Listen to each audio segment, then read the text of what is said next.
Hello student, my self Nitin Goyal, faculty of JEE mathematics. Last lecture में हमने representation of complex number start किया था। उसमें हमने ज्योमेट्रिकल फॉर्म पढ़ा था। वहाँ पे हमने आर्गुमेंट क्या होता है, उसकी प्रॉपर्टीज क्या होती है वो पढ़ा था। अब आज हम दूसरा फॉर्म पढ़ने वाले हैं, vector form of complex number. Second is a vector form. ठीक है, वेक्टर फॉर्म मींस क्या होता है? सपोज मान लो let z equal to x plus i y, ये कोई तुम्हारा कॉम्प्लेक्स नंबर है। अच्छा, अगर ये कोई कॉम्प्लेक्स नंबर है तो आर्गन प्लेन में ये क्या करता है, एक पॉइंट को रिप्रेजेंट करता है। यानी ये आपका आर्गन प्लेन में ये आपका रियल एक्सिस होता है, ये आपका इमेजिनरी एक्सिस। ठीक है, और ये आपका ओरिजिन होता है, ये आपका क्या होता है, ओरिजिन। और ये क्या कर रहा है, z equal to x plus i y, ये क्या करता है, आर्गन प्लेन में किसी पॉइंट को रिप्रेजेंट कर रहा है। तो मैं मान लेता हूँ वो पॉइंट क्या है, P है, जिसको ये कॉम्प्लेक्स नंबर क्या कर रहा है, रिप्रेजेंट कर रहा है। अच्छा, इसके कोऑर्डिनेट क्या रहेंगे, ये रियल पार्ट, ये इमेजिनरी पार्ट, x, y। ये वाला रियल पार्ट होता है, ये वाला इमेजिनरी पार्ट होता है। और ये कौन से कॉम्प्लेक्स नंबर को रिप्रेजेंट कर रहा है, z। किसको रिप्रेजेंट कर रहा है, z, जो किसके बराबर है, x प्लस आई वाई के बराबर। ठीक है, अब देखो उसके बाद ये जो कॉम्प्लेक्स नंबर है, ये जो कॉम्प्लेक्स नंबर है और ये जो पॉइंट है जो क्या कर रहा है, ये वाला कॉम्प्लेक्स नंबर रिप्रेजेंट कर रहा है, इसको क्या कर रहा है, OP एक वेक्टर बनाता हूं, वो क्या करता है, इसकी लोकेशन डिनोट कर रहा है। यानी OP is a position vector which denotes the position of a complex number. ठीक है, जो ये पॉइंट रिप्रेजेंट कर रहा है, ये पॉइंट रिप्रेजेंट कर रहा है, यानी OP is a position vector of a complex number Z।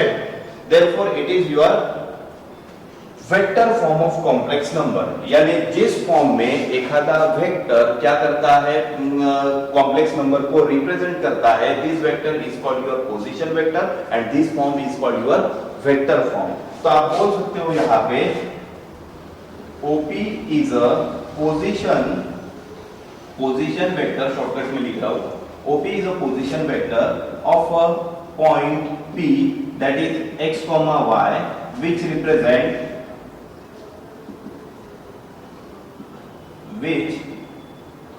represent complex number z equal to x plus i y। ठीक है, यानी आपका OP क्या रहेगा, पोजीशन वेक्टर रहेगा। पोजीशन वेक्टर का मतलब ही होता है, पोजीशन वेक्टर यानी एखादे की पोजीशन जो वेक्टर बताता है। यानी अगर कोई पॉइंट लो, मान लो कोई ऑब्जेक्ट यहाँ पे है और इधर से क्या कर रहा है, कोई डायरेक्टेड लाइन सेगमेंट क्या कर रहा है, उसकी पोजीशन बता रहा है। देन मैं बोलूंगा ये पोजीशन वेक्टर है, जो क्या बता रहा है, इस पॉइंट से इस पॉइंट की दूरी बता रहा है। ठीक है, यानी डायरेक्शन भी बता रहा है, डायरेक्शन एज वेल एज दूरी, that is called your position vector. ठीक है, तो यहाँ पे आप देख सकते हो कि आपका OP क्या है, OP is a position vector of a point P x, y which represent complex number z equal to x plus i y। तो आपका OP वेक्टर इज अ, इसको OP वेक्टर बोल देता हूं। ठीक है, तो और देखो ये हमेशा ये जो पोजीशन वेक्टर है, ये कुछ ना कुछ रियल एक्सिस के साथ क्या बनाएगा, एंगल बनाएगा। This angle is called your argument of a complex number. तो यहाँ पे जो फॉर्म है that is called your vector form. ठीक है, एंड आप बोल सकते हो एंड मैग्नीट्यूड ऑफ z, यानी इस कॉम्प्लेक्स नंबर का मैग्नीट्यूड या फिर मॉड्यूलस, इस कॉम्प्लेक्स नंबर का मैग्नीट्यूड या फिर मॉड्यूलस क्या रहेगा, it is equal to modulus of OP vector.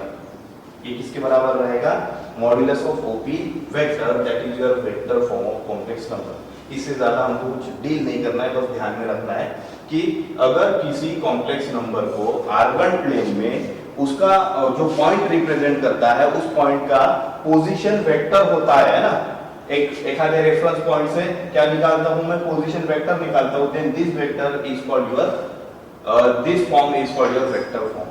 ठीक है, उसके बाद नेक्स्ट है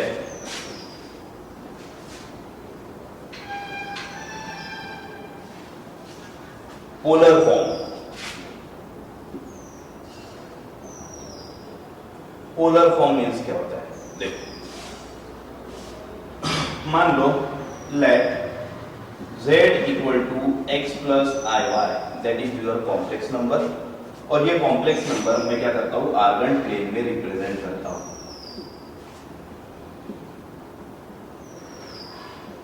रियल एक्सिस, इमेजिनरी एक्सिस, ठीक है, और ये क्या कर रहा है, इस पॉइंट को रिप्रेजेंट कर रहा है, दैट इज योर p और x, y, ठीक है, और ये ओरिजिन होता है, तो ये वाला डिस्टेंस OP होता है, जो क्या होता है, मॉड ऑफ z के बराबर होता है, जो किसके बराबर होता है, मॉड ऑफ z के बराबर होता है। अब देखो, अगर मैं कार्टेशियन कोऑर्डिनेट सिस्टम की बात करता हूँ और उसको इससे रिलेट करता हूँ, तो ये जो हॉरिजॉन्टल डिस्टेंस है ये x के बराबर रहेगा, क्योंकि कोऑर्डिनेट क्या है, x, y, ठीक है, और ये जो वर्टिकल डिस्टेंस है, ये जो वर्टिकल डिस्टेंस है ये y के बराबर रहेगा, ठीक है, यानी ये हॉरिजॉन्टल डिस्टेंस x के बराबर और वर्टिकल डिस्टेंस y के बराबर, ठीक है। तो अब देखो, अगर ऐसा है और ये एंगल कोई थीटा एंगल बना रहा है, इन ट्रायंगल OPM कर देता हूं, ठीक है, तो देखो इन ट्रायंगल POM, ठीक है, अगर यहाँ पे मैं साइन थीटा लेता हूँ, sine theta equal to opposite upon hypotenuse, यानी y upon mod of z, ठीक है, या फिर मैं बोल सकता हूँ y equal to mod of z sine theta, ठीक है, ये मल्टीप्लाई हो जाएगा तो y की वैल्यू निकल आएगी। Similarly cos theta equal to क्या रहेगा, एडजेसेंट अपॉन हाइपोटेनियस, यानी x upon mod of z, या फिर मैं बोल सकता हूँ x इक्वल टू क्या रहेगा, ये मल्टीप्लाई हो जाएगा तो mod of z cos theta, that is your x, ठीक है, यानी x निकल गया, y निकल गया, तो मैं क्या करता हूँ, therefore we have z equal to x plus i y, लेकिन x क्या है तुम्हारा, mod of z equal into cos theta, और y क्या है, mod of z into sin theta, तो ये बन जाएगा z इक्वल टू x की जगह मैं लिख देता हूं mod of z cos theta plus i into y की जगह लिख देता हूं mod of z sin theta, यहां से मॉड ऑफ z को कॉमन ले लेता हूं, तो z equal to mod of z मैंने कॉमन ले लिया, तो ब्रैकेट में रहेगा cos theta plus i sin theta, ठीक है, और इसी को मैं लिख देता हूं r लिख देता हूं, तो ये क्या बनेगा, z equal to r into cos theta plus i sin theta, यहां पे लिखता हूं मैं where mod of z equal to r, यानी mod of z की जगह हमने क्या लिखा, r लिख दिया। This form is called this is your polar form of complex number. Any complex number are in the form of r cos theta plus r into cos theta plus I sin theta. This form is called your polar form. This form is called your polar form. Polar form में क्या होती है, length होती है और angle theta होता है, ठीक है, तो that is your polar form. इस फॉर्म को हम क्या बोलेंगे, पोलर फॉर्म बोलेंगे। उसके बाद नेक्स्ट होता है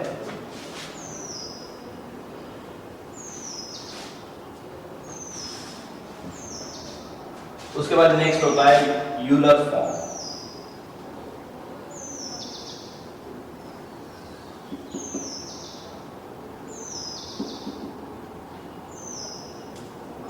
देखो यूलर फॉर्म मींस क्या होता है, यूलर फॉर्म मींस क्या होता है, देखो तुम्हारे पास यूलर रोटेशन है, जो we have e raised to power I theta equal to cos theta plus I sin theta and e raised to power minus I theta equal to cos theta minus I sin theta। ये जो है इसको बोला जाता है Euler's notation. इसको क्या बोला जाता है, ये यूलर्स के नोटेशन है। यूलर्स ने लिखने का तरीका निकाला है, cos theta plus I sin theta को आप क्या लिख सकते हो, e raised to power I theta, और cos theta minus I sin theta को क्या लिख सकते हो, e raised to power minus I theta, that is called your Euler's notation. ये नोटेशन आपको डायरेक्ट ध्यान में रखना है। इतना बड़ा ना लिखते हुए हम सिंपल इसको क्या लिख सकते हैं, e raise to power i theta. इतना बड़ा ना लिखते हुए इसको हम क्या लिखते हैं, देखो प्लस साइन है तो यहाँ पे भी प्लस रहेगा, माइनस है तो यहाँ पे भी माइनस रहेगा। That is your Euler's notation. इसको हम क्या बोलते हैं, यूलर्स नोटेशन बोलते हैं। अच्छा, ये अगर यूलर्स नोटेशन है तो हमारे पास हमने पढ़ा है कि z इक्वल टू क्या होता है, r cos theta into r into cos theta plus i sin theta. लेकिन मेरे को पता है but cos theta plus i sin theta equal to क्या है तुम्हारा, e raise to power i theta. ठीक है, अकॉर्डिंग टू यूलर्स नोटेशन। ठीक है, तो इसीलिए मैं क्या करता हूं, इसके जगह e raise to power i theta लिख देता हूं। तो z equal to r into e raise to power i theta.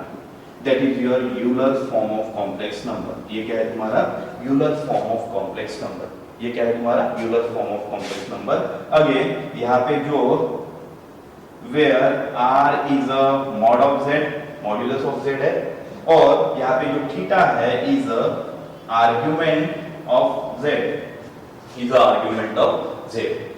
जो क्या लेना है, प्रिंसिपल वैल्यू लेना है। कौन सी वैल्यू लेना है, प्रिंसिपल वैल्यू लेना है। That is your Euler's form. ये क्या है तुम्हारा, यूलर्स फॉर्म।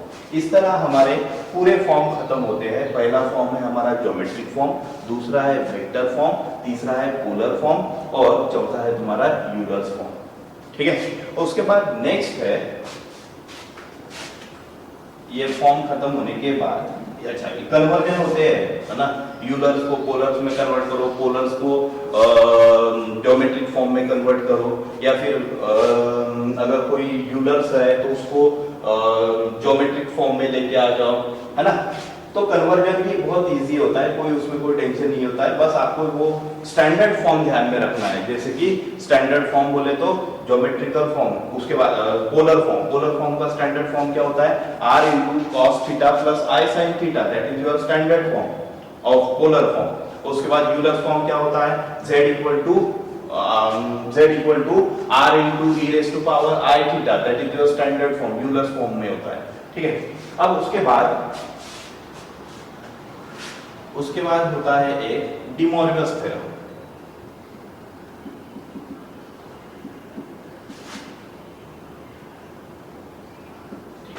डिमॉर्गस थ्योरम मींस क्या होता है, डिमॉर्गस थ्योरम कहता है कि अगर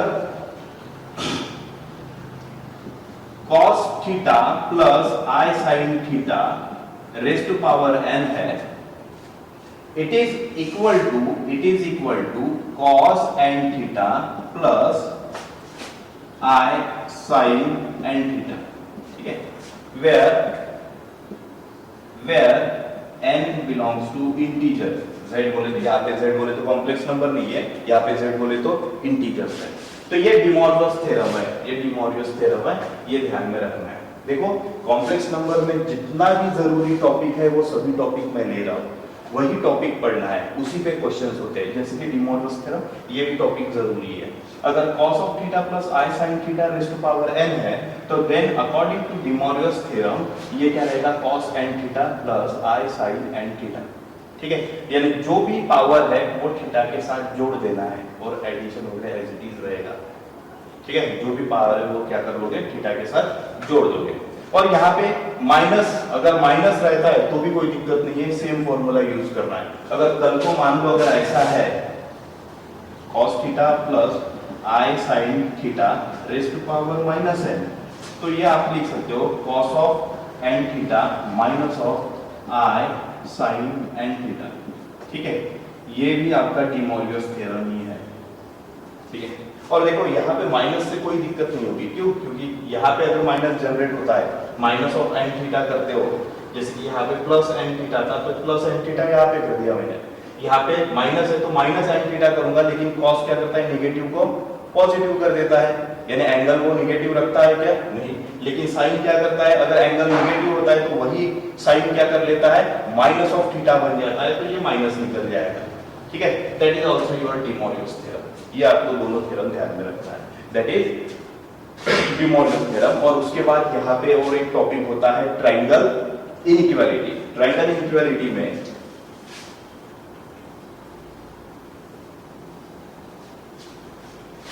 नेक्स्ट टॉपिक है triangle inequality.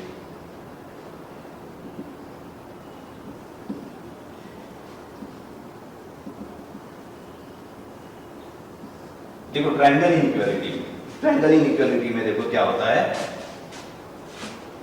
Mod of z1 plus z2 ये होता है less than equal to mod of z1 plus mod of z2 के बराबर होता है, ठीक है। उसके बाद सेकंड है mod of z1 plus minus z2 ये less than equal to mod of z1 minus plus mod of z2 के बराबर होता है। देखो z1 प्लस z2 का modulus less than equal to mod of z1 plus mod of z2 के बराबर होता है। Mod of z1 minus z2 का modulus less than equal to mod of z1 plus mod of z2 के बराबर होता है। सिमिलरली z1 प्लस z2 ये greater than equal to mod of z1 minus mod of z2 के बराबर होता है।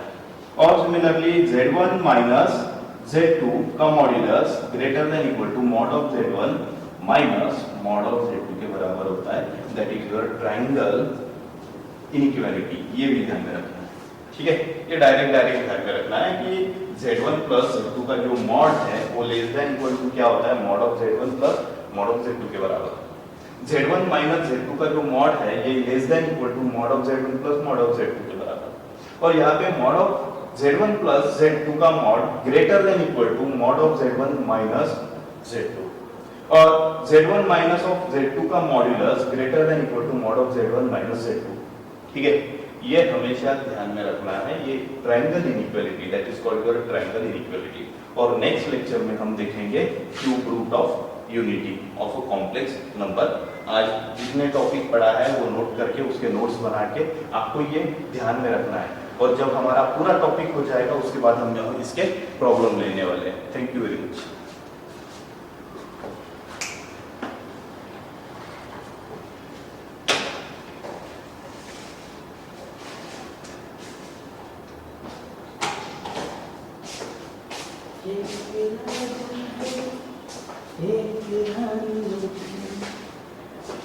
I'll get you.